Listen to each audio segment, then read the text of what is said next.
엘리베이터 문이 열렸습니다. 안에는 같은 층에 사시는 이웃 한 분이 서 계셨죠. 어제 저녁이었습니다. 쓰레기 봉투를 들고 늘어난 추리닝의 낡은 슬리퍼를 끌고 나섰을 때 그분은 고개를 살짝 까딱하더니 바로 휴대폰 화면으로 눈을 떨구셨습니다. 층 버튼을 누르는 손끝에 조급함이 묻어 있었죠. 문이 닫히는 동안 둘 사이에는 아무 말도 없었습니다. 그리고 오늘 아침 깨끗하게 세수를 하고 다림질한 셔츠에 가벼운 재킷을 걸치고 나섰습니다. 병원 예약이 있어서 신발도 먼지를 털고 나왔죠. 엘리베이터 문이 열렸는데 하필 어제 그분이 또 서 계셨습니다. 그런데 이번엔 달랐습니다. 문을 잡아주시더니 환하게 웃으셨어요. 어머, 오늘 어디 좋은 데 다녀오세요? 같은 사람입니다. 같은 엘리베이터입니다. 24시간 사이에 달라진 건 딱 하나, 내 겉모습뿐이었습니다. 씁쓸하죠.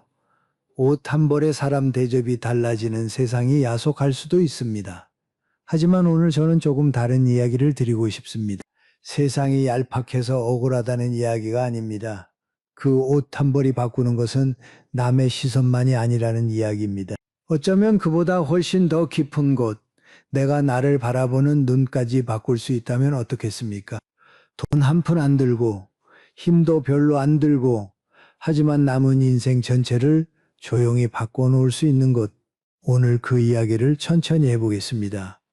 여러분 혹시 이런 말을 자주 하시진 않습니까? 이 나이에 꾸며서 뭐해? 아주 자연스러운 말입니다. 저도 가끔 그렇게 생각할 때가 있습니다. 누가 보는 것도 아닌데 어차피 집 앞 슈퍼 한번 갔다 올 건데 뭘 그렇게까지. 그런데 가만히 들여다보면 이 말은 참 이상한 말입니다. 꾸며서 뭐해 라는 말은 겉으로는 귀찮다는 뜻이지만 속을 뒤집으면 전혀 다른 소리가 들립니다. 나는 더 이상 꾸밈을 받을 만한 사람이 아니다. 그 소리입니다. 게으른 것이 아닙니다. 어디가 아픈 것도 아닙니다. 내 안에서 나를 향한 믿음이 한꺼풀 벗겨진 것입니다. 그리고 이 말에는 내력이 있습니다. 어떤 분은 평생 그렇게 들으며 자랐습니다. 어릴 때 립스틱 하나 발랐더니 어머니가 이러셨죠. 겁먹들었. 나이 들어 좋은 옷 한 벌 사려 했더니 남편이 이러셨습니다. 돈 아까워. 자식에게 예쁜 블라우스를 보여줬더니 엄마는 그냥 편하게 계세요라고 했습니다. 처음엔 서운했지만 듣다 보니 어느새 그것이 내 목소리가 되어버린 겁니다. 나를 가꾸는 일이 사치처럼, 미안한 일처럼, 이상한 일처럼 느껴지기 시작한 것이죠. 혹시 여러분도 그 말을 믿고 계신 건 아닙니까? 잠깐 멈추겠습니다. 오늘 저는 그 말이 틀렸다는 이야기를 드리려고 합니다. 조금 틀린 것이 아니라 완전히 틀렸다는 이야기를요. 왜 그런지 천천히 풀어가 보겠습니다. 그 전에 먼저 한 가지만 여쭤보겠습니다. 오늘 이 이야기를 어디에서 듣고 계십니까? 거실이십니까? 침대 위이십니까? 아니면 공원을 걸으며 듣고 계십니까? 딱 한 글자만 댓글에 남겨주십시오. 거실, 침대, 공원 궁금합니다. 자, 이제 본격적으로 들어가겠습니다. 아까 엘리베이터 이야기를 드렸습니다. 같은 사람인데 옷차림 하나로 대우가 달라지는 것, 참 억울한 일이죠. 그런데 사실 이건 세상이 유독 못되어서 그런 것이 아닙니다. 우리 뇌가 원래 그렇게 만들어져 있습니다. 1920년 미국의 심리학자 에드워드 손다이크가 한 가지 현상을 발견했습니다. 어떤 사람에게서 처음 눈에 띄는 한 가지가 좋으면 우리 뇌는 자기도 모르게 나머지도 다 좋을 거라고 짐작해버립니다. 이것을 후광 효과라고 부르죠. 단정한 옷을 입고 있으면 뇌는 제멋대로 판단합니다. 저 사람은 분명 성실하고 믿을 만한 사람일 거야. 반대로 후줄근한 차림이면 뇌는 또 제멋대로 판단합니다. 저 사람은 별로 중요한 사람이 아닐 거야. 공정하지 않죠. 하지만 이것이 인간의 뇌가 수십만 년 동안 작동해온 방식입니다. 쉽게 말씀드리면 이렇습니다. 서점에 가셨다고 생각해 보십시오. 같은 책 두 권이 나란히 놓여 있습니다. 한 권은 표지가 깨끗하고 제목이 반듯하게 적혀 있고 다른 한 권은 표지가 구겨져 있고 모서리가 접혀 있습니다. 속은 같은 내용인데도 여러분은 어느 책을 먼저 집어 드시겠습니까? 열의 9은 깨끗한 쪽입니다. 그 책이 더 좋은 내용이라서가 아닙니다. 그냥 뇌가 그렇게 반응하는 것입니다. 사람도 마찬가지입니다. 우리가 밖에 나설 때 겉에 보이는 모습은 일종의 포장지와 같습니다. 안에 든 선물은 그대로인데 정성껏 포장한 것과 비닐봉지에 대충 넣은 것, 받는 사람의 기대가 다를 수밖에 없습니다. 여기서 중요한 것은 우리가 선물의 내용물을 바꾸자는 이야기가 아니라는 점입니다. 내면을 뜯어 고치자는 것이 아닙니다. 다만 이미 충분히 귀한 내 안의 것을 세상이 알아볼 수 있도록 정성스럽게 감싸는 일. 그것은 속임수가 아니라 예의이고 나를 향한 정직한 표현입니다. 신옥자 씨라는 분이 계셨습니다. 68, 오래전에 작은 옷 수선집을 접으신 분이었죠. 혼자 사시는 아파트 7층, 매일 엘리베이터를 타고 내려가 단지 앞 작은 슈퍼에서 두부 한 모 달걀 한 판 사 오시는 것이 하루의 외출이었습니다. 어느 날 저녁이었습니다. 집에서 입던 옷 그대로 슬리퍼를 끌고 슈퍼에 가시는 길에 같은 동이웃을 만났습니다. 그분이 고개를 살짝 까딱하고는 앞서 걸어가는데 뒤에서 보이는 그 등이 참 냉랭했다고 하셨어요. 인사라기보다는 피하지 못해서 끄덕인 정도였다고요. 며칠 뒤 조카 돌잔치에 가시게 됐습니다. 장롱에서 아껴두었던 깨끗한 원피스를 꺼내 입고 머리를 가지런히 빗고 신발도 먼지를 닦아 나오셨죠. 엘리베이터 앞에서 또 그 이웃을 마주쳤습니다. 그런데 이번에는 그분이 먼저 다가오셨습니다. 어머, 신 여사님 오늘 정말 화사하세요. 요즘 어떻게 지내셨어요? 신옥자 씨는 그 순간 웃지도 화내지도 못하셨다고 합니다. 집에 돌아오는 길에 엘리베이터 안에서 혼자 생각하셨죠. 아, 내가 나를 어떻게 감싸느냐에 따라 엘리베이터 문이 열리는 속도도 달라지는구나. 분하셨을까요? 아마 조금은 그러셨을 겁니다. 하지만 신옥자 씨가 대단하신 것은 그 다음입니다. 분한 것에서 멈추지 않으셨습니다. 그날 이후 슈퍼에 가실 때도 집에서 입던 옷 그대로 나가지 않으셨습니다. 대단한 옷이 아닙니다. 깨끗한 바지, 단추가 다 달린 저고리, 빗질한 머리 그것뿐이었습니다. 그런데 슈퍼 아주머니가 달라졌습니다. 전에는 봉지에 대충 담아주던 사과를 골라가며 예쁜 것으로 넣어주기 시작했습니다. 이웃들이 먼저 인사를 했습니다. 달라진 것은 사과가 아니었습니다. 달라진 것은 봉지를 건네받는 사람이 풍기는 기운이었습니다. 그렇다면 여기서 한 가지 물음이 생깁니다. 남들이 나를 알아봐 주니까 챙기는 걸까요? 남의 시선 때문에 사는 걸까요? 만약 그것뿐이라면 조금 서글픕니다. 그래서 지금부터 드리는 이야기가 더 중요합니다. 여러분, 효도라는 말을 들으면 무엇이 떠오르십니까? 대부분은 이렇게 떠올리실 겁니다. 부모님께 안부 전화를 드리는 것, 명절에 고향을 찾아가는 것, 용돈을 넉넉히 드리는 것, 맞습니다. 그것이 효도입니다. 그런데 저는 오늘 조금 다른 효도 이야기를 꺼내보려 합니다. 여러분 세대는 효도의 명수들이십니다. 부모님께 효도하셨고, 자식에게 헌신하셨고, 배우자를 위해 참으셨습니다. 평생을 누군가를 위해 허리를 굽혀 오신 분들입니다. 그런데 한 가지 빠진 것이 있습니다. 나 자신에게 효도하신 적이 있으십니까? 이 질문을 드리면 대부분 고개를 갸우뚱하십니다. 나한테 효도라니 그게 무슨 말인가? 효도는 윗사람한테 하는 것이지 내가 나한테 하는 것은 효도가 아니라 이기심이지. 그렇게 생각하시는 분이 많습니다. 오랫동안 그렇게 배워 오셨으니까요. 최병호 씨의 이야기를 해드리겠습니다. 73 시내버스 기사로 30년을 넘게 다니신 분이셨습니다. 매일 새벽 4시에 일어나 차고지로 나갔고 저녁 8시에 들어와 밥을 먹고 쓰러지듯 잠들었습니다. 쉬는 날에도 돈이 될 일을 찾아다니셨죠. 아이들 등록금, 학원비, 전셋값 입으로는 한 번도 힘들다고 하신 적이 없었지만 셔츠 깃은 입년째 같은 것이었습니다. 양말에 구멍이 나도 꿰매 신으셨습니다. 이가 시려서 밤에 끙끙 앓으면서도 치과는 가지 않으셨습니다. 그 돈이면 손주 운동화를 사줄 수 있으니까요. 자식들은 다 잘 됐습니다.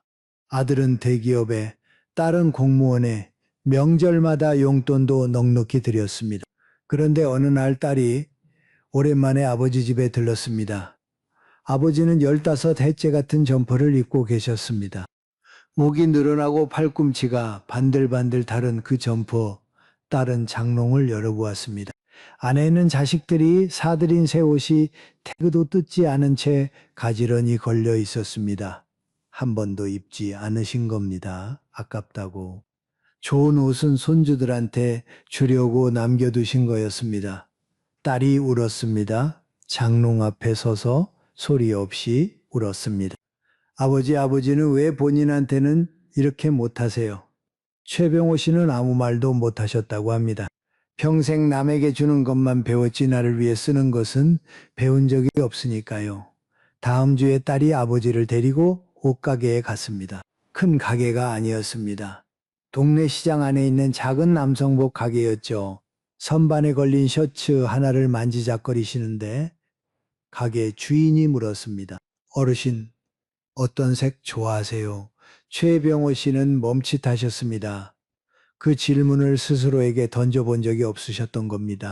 내가 무슨 색을 좋아하는지, 내가 어떤 옷이 편한지, 내 사이즈가 몇인지 20년 넘게 나를 위해 뭔가를 고른 적이 없으니 알 수가 없었습니다. 그 손이 떨렸다고 합니다. 20년 만이었으니까요. 여러분은 마지막으로 나를 위해 뭔가를 사신 게 언제이십니까? 잠깐 생각해 보십시오. 최병호 씨의 딸이 왜 울었는지 저는 알 것 같습니다. 아버지가 가난해서가 아닙니다. 아버지가 장롱 속 새 옷을 입지 않으신 것이 아까워서가 아닙니다. 아버지가 스스로를 귀하게 여기지 않는 모습, 그것이 딸에게는 어떤 가난보다 더 아팠던 것입니다. 맹자는 이런 말씀을 하셨습니다. 천하의 근본은 나라에 있고 나라의 근본은 집안에 있고 집안의 근본은 내 한 몸에 있다. 내 한 몸이 근본입니다. 풀이가 마르면 가지가 아무리 화려해도 결국 부러집니다.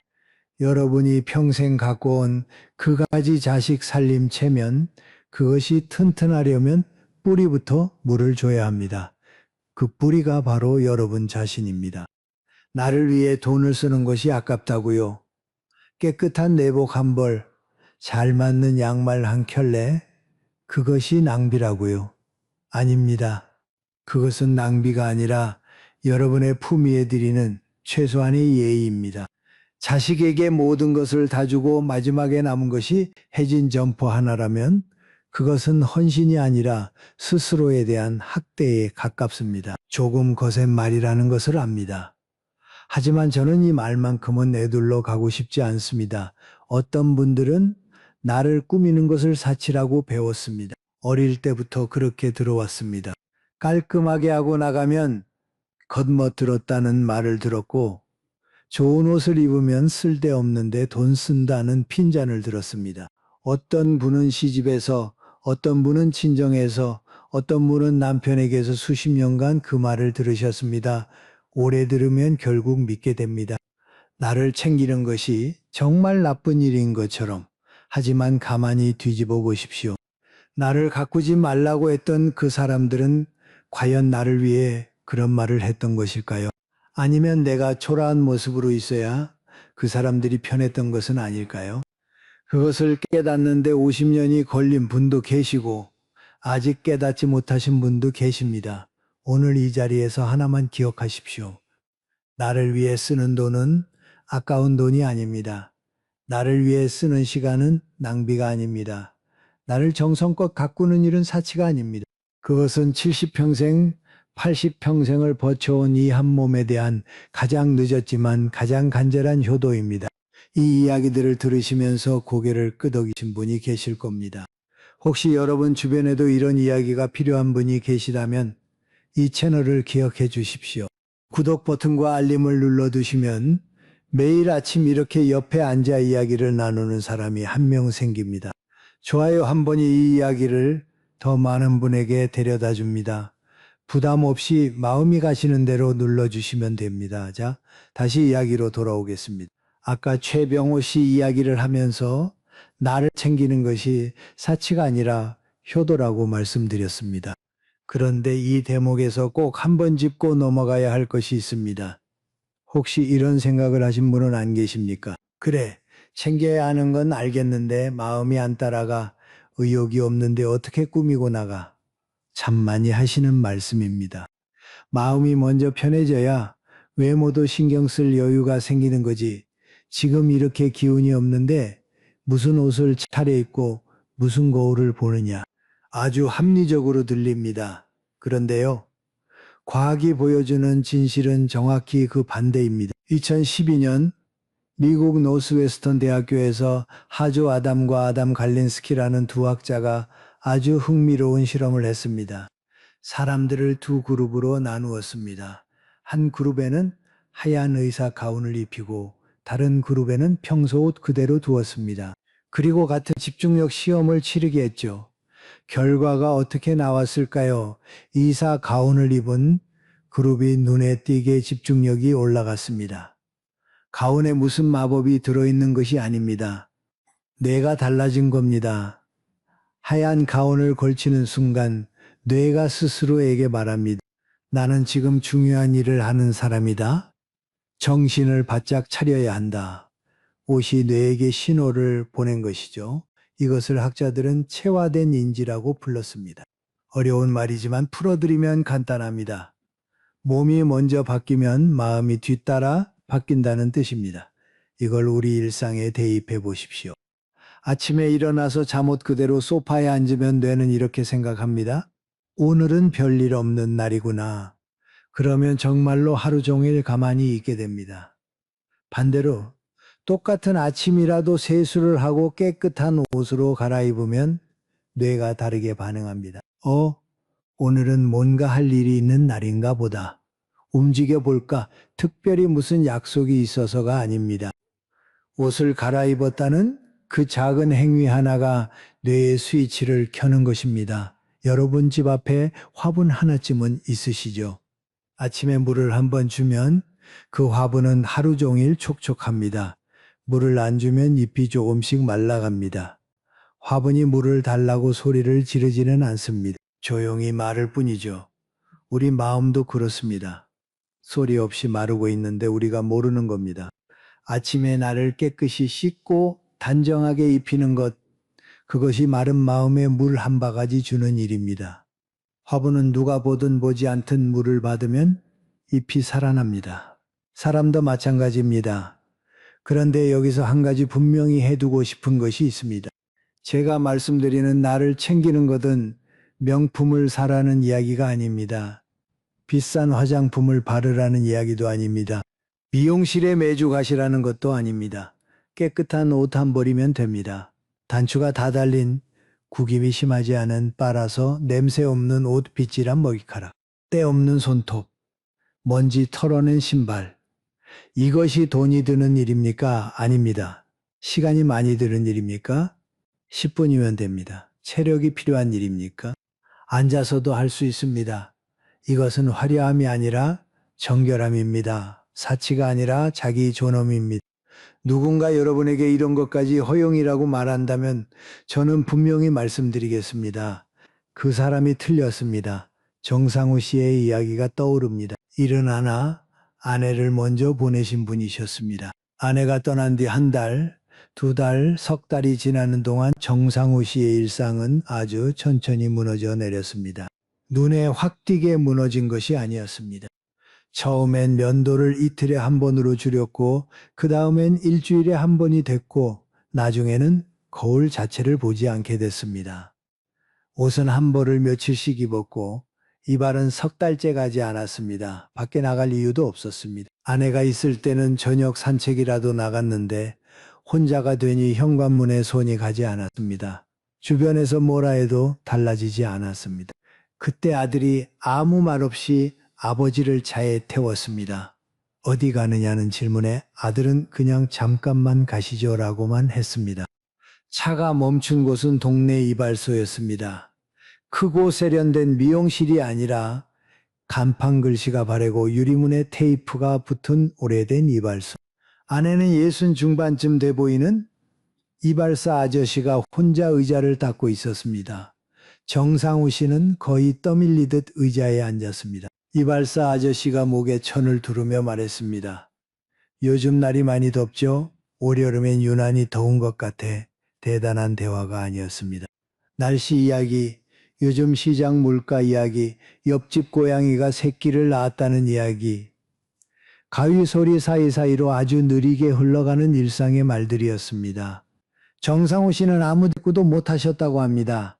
아내가 떠난 뒤 누군가와 이렇게 느긋하게 말을 섞어본 적이 없으셨으니까요. 30분쯤 지났을까.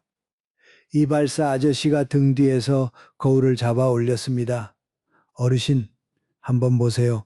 정상우 씨는 거울을 들여다보다가 멈추셨습니다. 석 달 만에 마주하는 자기 얼굴이었습니다. 솔직히 잘생겨진 것은 아니었습니다. 주름이 줄어든 것도 아니고 흰머리가 사라진 것도 아닙니다. 하지만 단정했습니다. 귀 위로 깔끔하게 정리된 옆머리, 뒷목이 시원하게 드러난 뒷머리, 어깨 위에 뿌려진 잔머리카락을 털어내자 남은 것은 제법 반듯한 한 사람의 윤곽이었습니다. 아, 나 아직 이 정도는 되는구나. 그 말이 속으로 올라왔다고 합니다. 멋지다는 생각이 아니었습니다. 그냥 괜찮다는 생각이었습니다. 멋지지 않아도 좋으니까 괜찮으면 됐습니다. 그날 밤 석 달 만에 처음으로 수면제 없이 잠이 들었습니다. 다음 날 아침 베개에서 이발소 샴푸 냄새가 희미하게 났습니다. 정상우 씨는 한참을 그 냄새를 맡으며 누워 있었다고 합니다. 그리고 일어났습니다. 전날까지는 일어나고 싶지 않았는데 그 아침에는 왠지 일어나고 싶었습니다. 이것이 몸을 먼저 챙기면 마음이 뒤따라오는 일의 진짜 모습입니다. 극적인 변화가 아닙니다. 아침에 눈 뜨고 그냥 일어나고 싶어지는 것, 그것이면 충분합니다. 머리카락 몇 가닥 정리한 것뿐인데 뇌가 달라집니다. 대단한 결심이 필요한 것이 아닙니다. 가위질 30번이면 됩니다. 여러분, 한 가지 더 여쭤보겠습니다. 혹시 거울을 피하고 계시진 않습니까?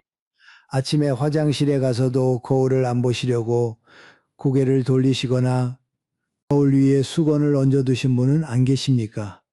읽은 얼굴이 보기 싫어서, 처진 살이 속상해서, 예전 같지 않은 모습이 서글퍼서 그 마음 모르는 바가 아닙니다. 하지만 오늘 한 번만 거울을 다르게 봐주셨으면 합니다. 주름이 보이면 이렇게 생각해 보십시오. 이 이마의 주름은 자식들 등록금 걱정하면서 밤새 뒤척이던 흔적이구나. 눈가의 잔주름은 손주가 처음 할머니 불렀을 때 터져나온 웃음의 흔적이구나. 거친 손은 수만 번의 설거지와 수천 번의 빨래가 남긴 훈장이구나. 여러분의 몸은 늙은 것이 아닙니다. 이야기를 잔뜩 품고 있는 것입니다. 한 권의 책이라고 생각해 보십시오. 새 책은 표지가 반들반들하고 종이가 뻣뻣합니다. 아직 아무도 읽지 않은 책이니까요. 하지만 정말 좋은 책은 등이 꺾이고 모서리가 닳고 어떤 페이지에는 밑줄까지 그어져 있습니다. 손때가 묻어 있습니다. 그 손때가 바로 누군가 이 책을 사랑했다는 증거입니다.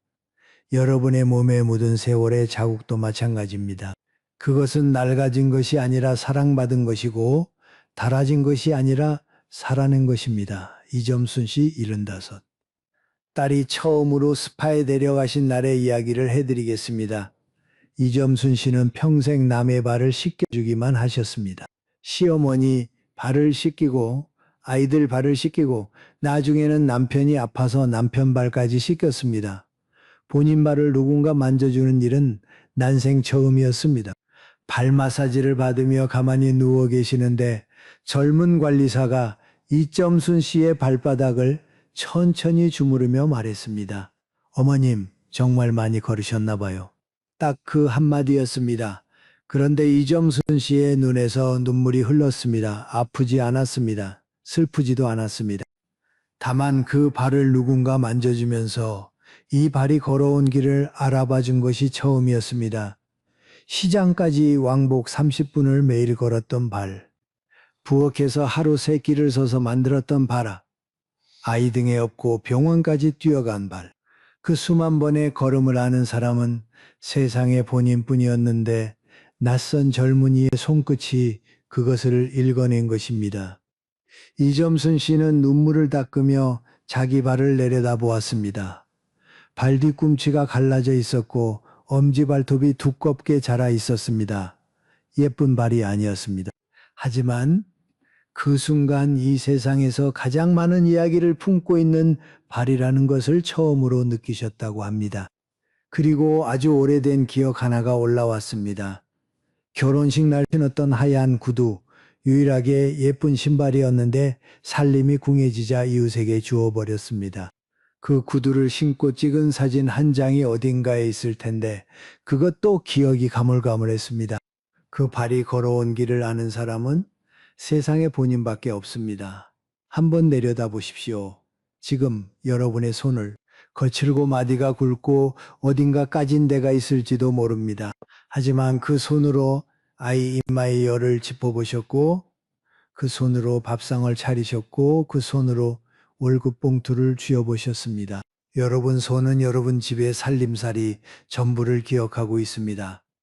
로마의 황제이자 철학자 마르쿠스 아우렐리우스는 이런 글을 남겼습니다. 몸에 남은 자국을 부끄러워하지 마라. 그것은 네가 쌓아왔다는 증거이니 저는 이 말을 이렇게 바꿔드리고 싶습니다. 주름은 결코 쇠락의 표시가 아닙니다. 그것은 훈장입니다. 여러분 집에 오래된 녹그릇 하나쯤은 있으시죠? 새 녹그릇은 번쩍번쩍 빛이 나지만 수십 년 쓴 녹그릇은 여기저기 자국이 나고 색이 어두워집니다. 하지만 그 그릇에 밥을 담으면 왜 그렇게 정이 가는지 모릅니다. 새 그릇에는 없는 묵직한 무게감이 있습니다. 이 그릇이 우리 식구를 먹여 살렸구나 하는 이야기가 그 안에 들어있으니까요. 그 녹그릇을 아끼는 사람은 박박 닦아서 새 것처럼 만들지 않습니다. 부드러운 천으로 살살 닦아줍니다. 자국은 그대로 두고 때만 벗겨내는 것이죠. 여러분의 몸을 돌보는 일도 그것과 같습니다. 주름을 지우려는 것이 아닙니다. 흰머리를 없애려는 것이 아닙니다. 다만 이 귀한 그릇에 묻은 먼지를 닦아내는 일대를 벗기는 일. 그것이 자기를 돌보는 일의 본질입니다. 제가 들은 이야기 중 가장 오래 남아있는 이야기 하나를 짧게 해드리겠습니다. 한 어머니가 뇌졸중으로 쓰러지셨습니다. 한쪽 팔과 한쪽 다리를 쓸 수 없게 되셨죠. 남은 한쪽 손으로는 숟가락 들기도 버거웠습니다. 그런데 이 어머니가 매일 아침 꼭 하시는 일이 하나 있었습니다. 움직이는 그 한 손으로 세수를 하셨습니다. 반쪽 얼굴만 겨우 씻기는 수준이었습니다. 그리고 서랍에서 오래된 크림 하나를 꺼내 두 볼에 바르셨습니다. 딸이 그 모습을 보고 울었습니다. 불쌍해서가 아니었습니다. 존경스러워서 울었습니다. 이 어머니는 예뻐지려고 크림을 바른 것이 아닙니다. 살아있는 동안 나를 놓지 않겠다는 의지였습니다. 몸이 무너져도 품위만은 지키겠다는 말 한마디 없는 선언이었습니다. 거창한 관리가 필요한 것이 아닙니다. 비싼 것이 필요한 것이 아닙니다. 한쪽 손으로 세수를 하는 것, 갈라진 발 뒤꿈치에 크림을 바르는 것, 빗으로 머리카락을 한번 쓸어 넘기는 것. 이것이 바로 내 몸이 써온 일기장을 펼쳐서 수고했다, 고맙다고 읽어주는 일입니다. 여러분, 지금까지 이야기를 쭉 들어오시면서 혹시 이런 생각이 드신 분은 안 계십니까? 그래? 맞는 말인 건 알겠어. 그런데 대체 뭘 어떻게 시작하라는 건지 모르겠어. 그 마음 충분히 이해합니다. 머리로는 다 아는데 몸이 안 따라줄 때가 있습니다. 특히 오랫동안 나를 뒷전에 두고 살아오신 분일수록 그렇습니다. 갑자기 거창하게 뭘 하라고 하면 오히려 부담이 되죠. 그래서 저는 오늘 아주 작은 것 하나만 권해드리려 합니다. 이름을 붙여보겠습니다. 아침 의식. 의식이라고 하면 뭔가 대단하고 엄숙한 것 같지만 전혀 그렇지 않습니다. 절에 가서 기도를 하라는 것도 아니고 새벽 5시에 일어나라는 것도 아닙니다. 그냥 아침에 눈 떠서 집을 나서기 전까지 나를 위해 10분을 쓰자는 것입니다. 10분이 부담되시면 5분이라도 좋습니다. 그마저 힘든 날이면 3분이라도 괜찮습니다. 중요한 것은 시간의 길이가 아니라 그 시간의 의미입니다. 함금옥 씨 이야기를 해드리겠습니다. 69 혼자 사시는 분이셨습니다. 자식 둘은 오래전에 미국으로 갔습니다. 처음 몇 년은 매주 전화가 왔는데 요즘은 한 달에 한 번 올까 말까 합니다. 바쁜 것은 이해합니다. 서운한 것도 아닙니다. 다만 아침에 눈 뜨면 조용한 집이 너무 넓었습니다. 함금옥 씨의 하루는 늘 같았습니다. 눈 뜨고 리모컨 짚고 텔레비전 켜고 그 소리가 집을 채워야 비로소 혼자가 아닌 것 같았습니다. 그렇게 소파에 앉아 있으면 점심이 되고 점심이 지나면 저녁이 되고 어느새 또 밤이었습니다. 뭐를 했는지 모르겠는데 하루가 갔습니다.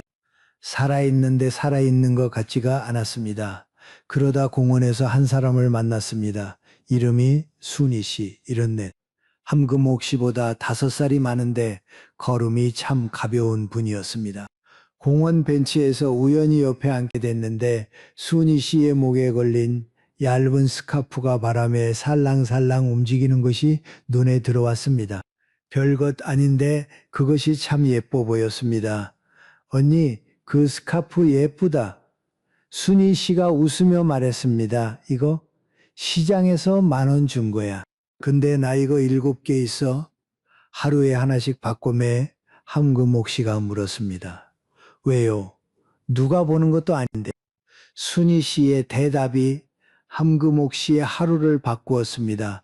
누가 보라고 하는 게 아니야. 아침에 일어나서 오늘은 무슨 색을 할까 고르는 그 시간이 좋아서 그래. 그 10분이 나를 위한 시간이거든. 함금옥 씨는 그 말을 듣고 집에 돌아오는 길에 생각했습니다. 나를 위한 시간, 그게 언제였던가?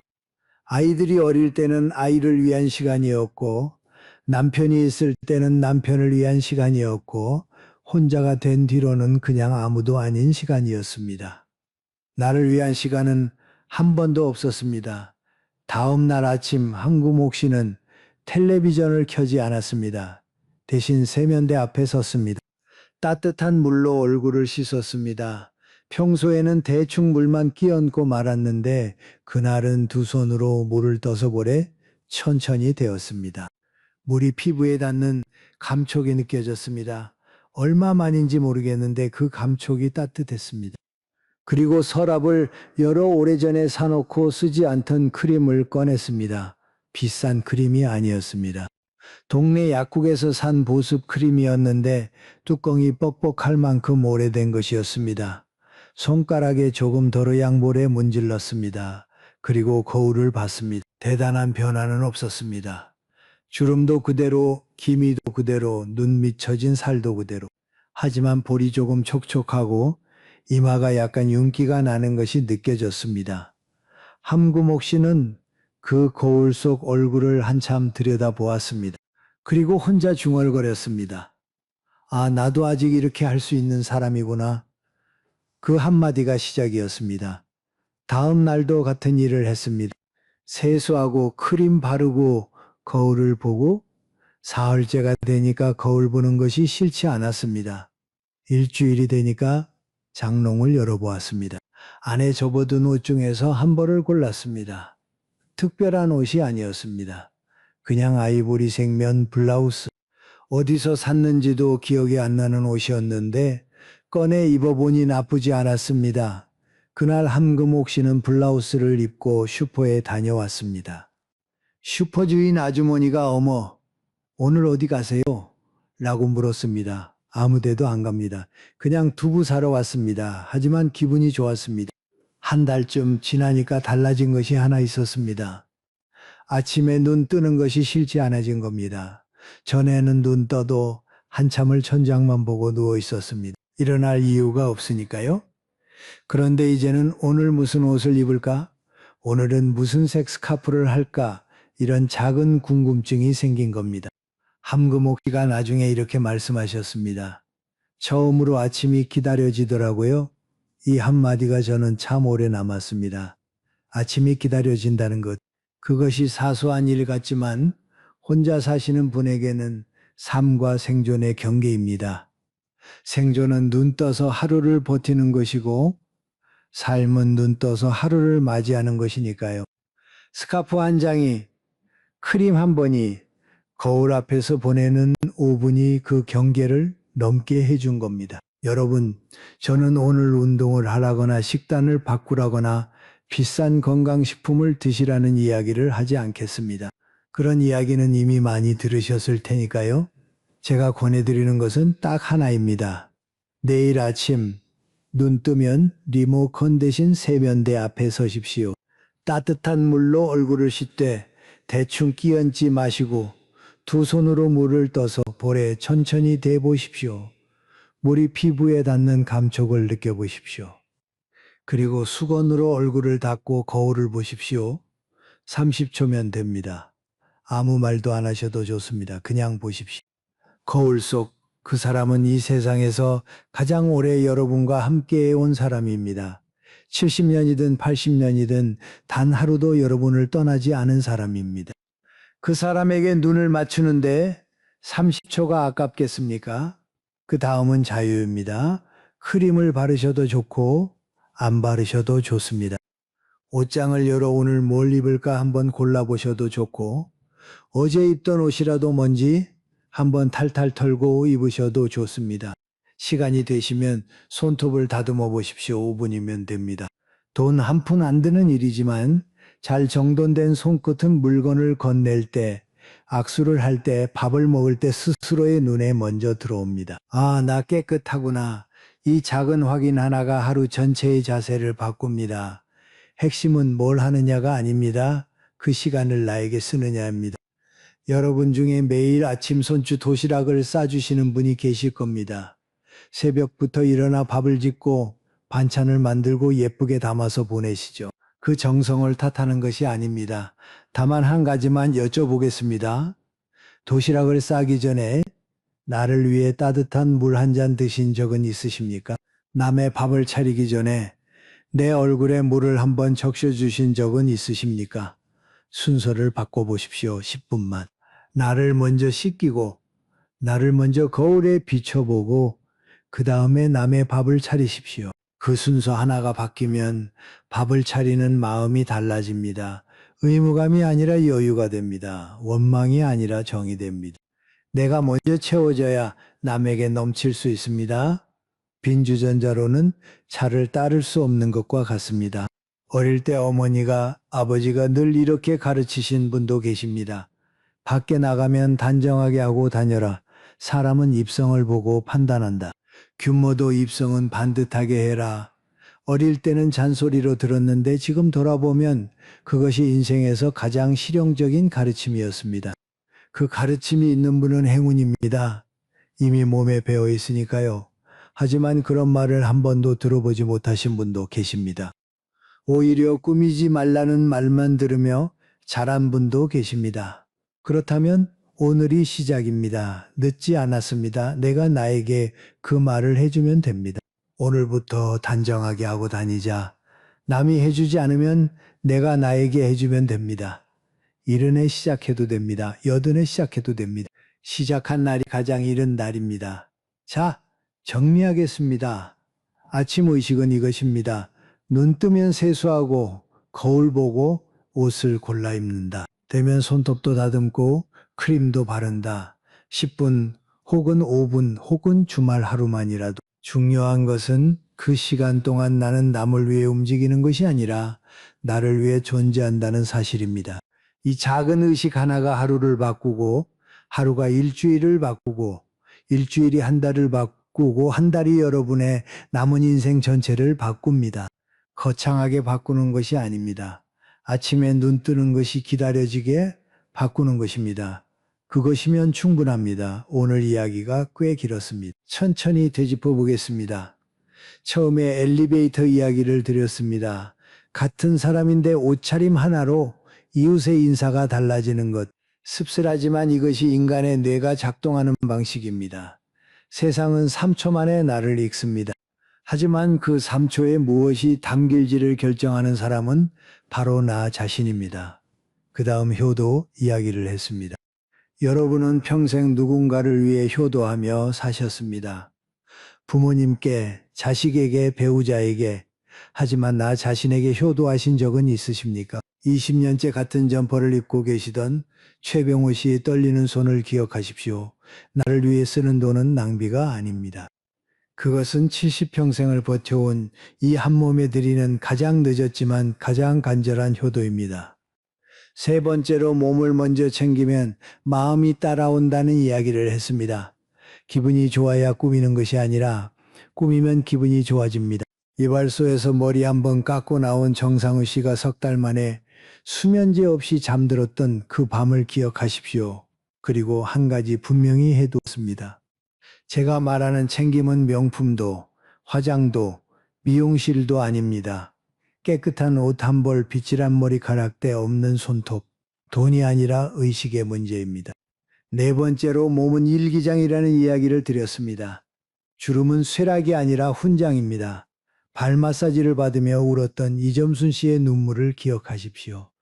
그리고 뇌졸중 뒤에도 한 손으로 세수를 하시던 어머니를 기억하십시오. 몸이 무너져도 품위는 지킬 수 있습니다. 그 작은 행동 하나가 나를 놓지 않겠다는 선언이 됩니다.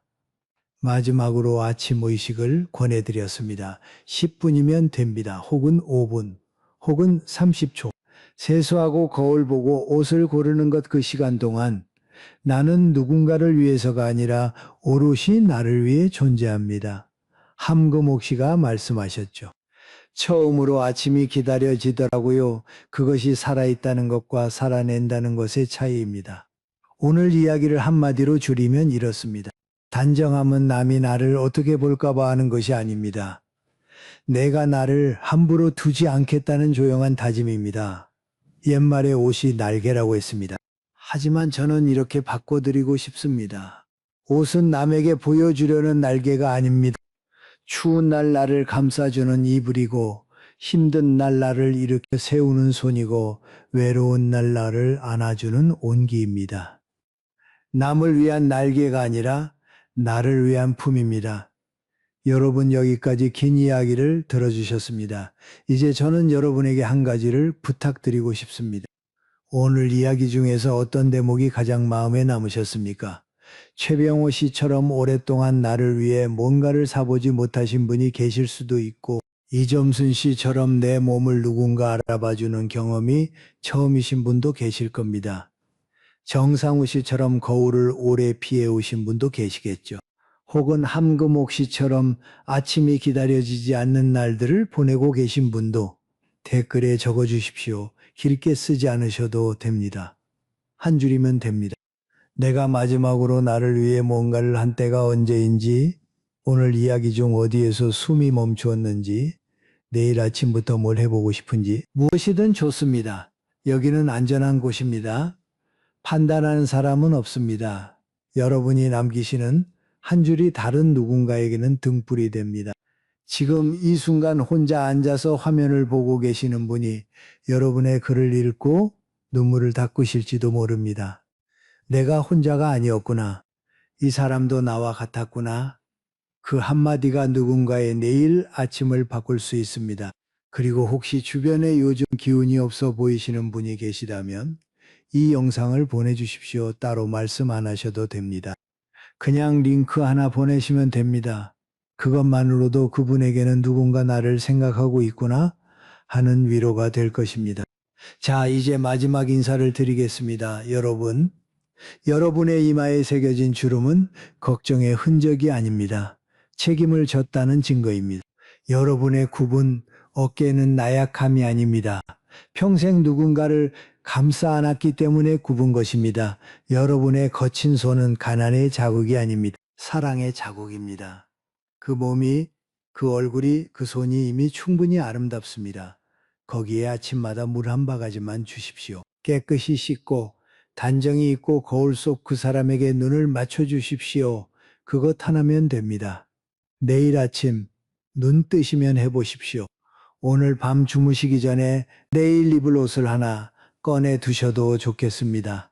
내일 아침에 나에게 주는 작은 선물이라고 생각하시면 됩니다. 오늘 하루 딱 하루만 나를 귀하게, 그것 하나면 됩니다. 여러분은 지금 이 순간에도 충분히 귀한 사람입니다. 그것을 잊지 마십시오. 제가 내일도 여기서 기다리고 있겠습니다. 더 깊은 이야기, 더 따뜻한 이야기를 가지고 다시 찾아뵙겠습니다. 편안한 밤 되십시오.